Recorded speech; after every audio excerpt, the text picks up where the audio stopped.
Hello बच्चों, इस video में हम पाठ 5 बीजीय व्यंजक का भाग एवं गुणनखंड, ठीक है, इसके अभ्यास 5A के प्रश्नों को सरल करेंगे। तो देखते हैं, प्रश्न संख्या 1 में दिया गया है भाग दीजिए, ठीक है। तो जो कम प्रश्न दिया गया है वह है 8x² यानी यह पूरा मिलकर कितने पद है, एक पद, और में 2xy यानी इस एक पद से भाग दीजिए, ठीक है। भाग दीजिए है इतने में इतने से। तो कैसे सॉल्व करेंगे, तो यहाँ देखिए ये भी एक पद है और ये भी एक ही पद है, ठीक है। पदों की संख्या दोनों में एक है।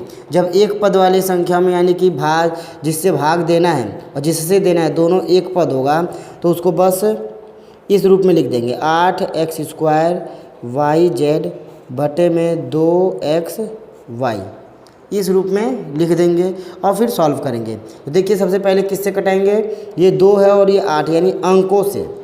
तो यहाँ अंक क्या है, 8 है और यहाँ 2 है, तो दोनों आपस में कट रहे हैं। तो देखिए 2 की टेबल से ये भी कट गया 4 बार में और 2 की टेबल से ये भी कट गया 1 बार में। अब देखते हैं x को, यानी इसके बाद जो दूसरा है ये x है। यहाँ पे x कितना है, पावर कुछ भी नहीं यानी कि 1 है, और यहाँ पे घात 2 है यानी कि कितने x हैं, 2 है। ये 2 यहाँ 1, तो ये 1 कटा और इस 2 में से भी 1 कट गया, तो कितना बचा, 1, ठीक है। यानी जो 1 है ये इसमें से कट गया। अब y से y कट गया क्योंकि इधर भी एक y, यहाँ भी एक y से y कट गया, z बच गया। देखिए जो नीचे हर में कुछ नहीं बचा, ऊपर क्या बचा है, 4 बचा है, x और z।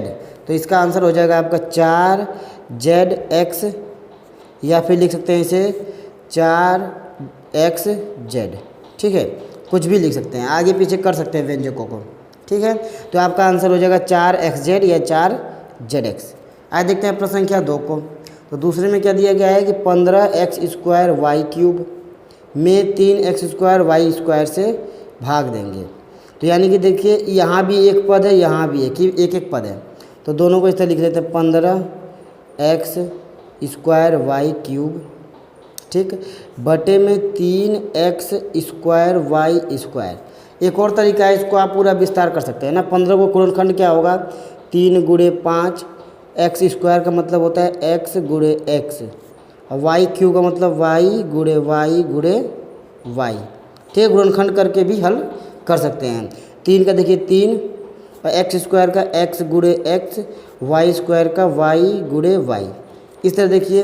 तो 3 से 3 कट गया, x से x गया, इस x से ये x गया, इस y से y गया, y से y गया, क्या बचा, तो 5 बचा, y बचा, नीचे कुछ भी नहीं बचा है।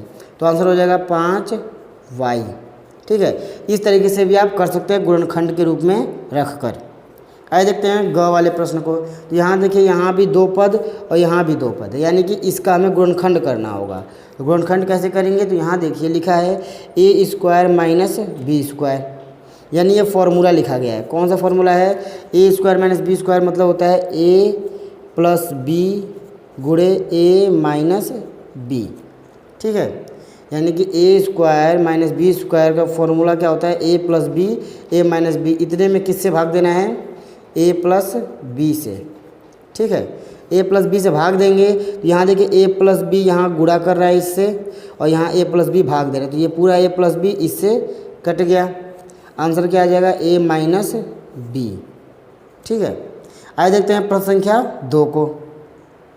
तो प्रश्न 2 में दिया गया है कि सरल कीजिए, यानी प्रश्न उसी प्रकार का है, ये अपने आप ही अंश और हर बना के दे दिया है, आपको सरल करना है। तो हम क्या करेंगे, गुणनखंड कर लेते हैं। तो गुणनखंड करेंगे किसका, 32 का। तो 32 का गुणनखंड कैसे होगा, सबसे पहले 2 से कटाएंगे, यानी कि 2 से 1 बार में, 1 क्या गया, 2 × 6 = 12, ठीक है। यानी कि 1 बार में और 6 बार में, 16 बार में 2 से कटा, ठीक है। 1 बार 2 से कटाए तो 16 आ गया, फिर 2 से कटाएंगे तो 8, फिर 2 से कटाएंगे 4, और फिर 2 से 2 और 2 से 1, ये 2 दूनी 4, 2 8, 2 16, 2 32, यानी 32 का गुणनखंड इतना हो गया, ठीक है। ये 32 का गुणनखंड है। m³ का यानी कि 3m होंगे, और y² का y × y। अब बटे में देखिए ध्यान से, 4 का हो जाएगा 2 × 2, m का हो जाएगा m × m, और y का हो गया y, ठीक है। गुणनखंड करके इस तरह कर सकते हैं। तो यहाँ देखिए 2 से 2 गया, इस 2 से ये 2 कट गया, m से 1m ये, 1m से 1m ये, ठीक है। और y से देखिए 2y है तो 1y और 1y कट गया। क्या क्या बचा, तो यहाँ देखिए ये और ये बचा, तो 2 दूनी 4 दूना 8, यानी कि 8। और क्या बचा इधर m और y, यानी 8m y। ये हो गया आंसर। तो आइए देखते हैं प्रश्न संख्या ख को। तो ख में दिया गया है कि x³ + 4x² + 4x। तो यहाँ देखिए यहाँ पे ऊपर जो है कितने पद हैं, 1 पद, 2 पद और 3 पद, यानी 3 पदों की संख्या है ऊपर और नीचे है 1 पद ये संख्या। जब ऐसा आ जाएगा तो सबसे पहले इसमें से कॉमन निकालते हैं, यानी इन तीनों में क्या कॉमन है। तो सबसे पहले कहाँ से ढूंढेंगे, देखिए अंकों से ढूंढते हैं। तो इसमें कोई भी अंक नहीं, यानी 1 है, यहाँ 4 है, यहाँ 4 है, यहाँ भी 4 होता तो कॉमन निकल जाता। तो यहाँ पे अंक में कोई कॉमन नहीं है। अब देखते हैं x में, यानी चर पद में। तो यहाँ देखिए x जो है यहाँ 3 है, घात का मतलब मान लीजिए 3x है, यहाँ 2 है, यहाँ 1 है। तो जो कॉमन निकलता है सबसे कम, यानी कि अगर हम इसमें से x को कॉमन निकाल दें, ठीक है, x को कॉमन निकाल दें तो यहाँ 3 था, 1 निकल गया तो कितना बचा, 2 बचा, यानी x² प्लस अंक को किसी नंबर्स को निकाले नहीं है तो नंबर वही रहेगा। और x² था, 1x निकल गया तो कितना बचा, 1 बच गया, 2 में से 1 निकल गया, 1 बचा। प्लस यहाँ पे 1 ही था, वो भी निकालिए तो केवल 4 बचा। और बटे में क्या था, x। तो यहाँ देख सकते हैं कि x गुणे इस रूप में हो गया, यानी जब भी 3 पद हो और नीचे 1 पद से भाग हो तो कॉमन निकाल के भाग दे सकते हैं।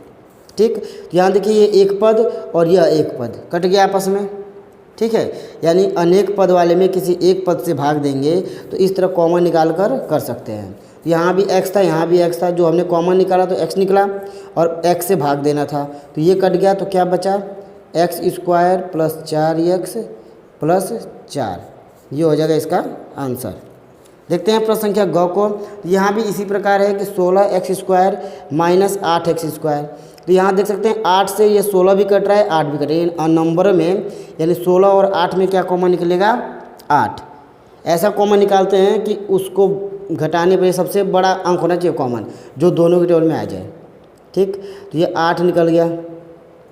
8 निकालेंगे तो और क्या निकालेंगे, ABCD में यहाँ देखिए, यहाँ x² है, यहाँ भी x² है, यानी चर पद में, तो x² दोनों में सेम है तो x² निकल जाएगा। बचेगा क्या, यहाँ देखिए जब अंक निकाले हैं तो अंक से इस अंक में भाग देंगे तो 8 दूना 16 और x² यानी 2x थे और दोनों निकाल लिए तो कुछ नहीं बचेगा। माइनस यहाँ देखिए 8x² था, 8x² यही सेम टू सेम निकाल दिए तो 1 बचेगा, ठीक है, बटे में 4x। अब यहाँ देखिए 8x² है, यहाँ पे 4x से भाग देना है, बीच में गुणा है तो ये भाग दे सकता है, तो 4 से यह 8 कट गया 2 बार में, ठीक है। अब ये देखिए x से यह x कट जाएगा, यानी यहाँ पे 2x थे, यहाँ पे 1x था, तो कितना x बचा, तो कितना x बचा, यहाँ बचेगा 2x, 2 थे, 1x कट गया तो बचा 1x, और ब्रैकेट में 2 में से 1 गया तो 1, यानी कि आंसर आ जाएगा 2x गुणे 1 का मतलब 2x। ये हो जाएगा आंसर। इस तरह कॉमन निकाल कर आप कर सकते हैं। आइए देखते हैं प्रश्न संख्या घ को, ठीक है।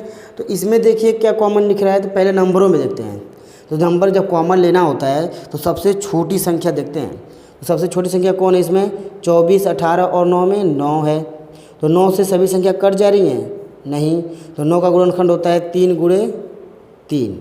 तब इसमें से किसी एक से सभी कट रही होंगी, तो 3 से सभी कट रही हैं ना, 9 से सभी नहीं कट रही है, मगर 9 के खंड से किसी एक से सभी कट गई, तो 3 से कट गई तो 3 ले लेंगे कॉमन, नंबर में कॉमन हो गया।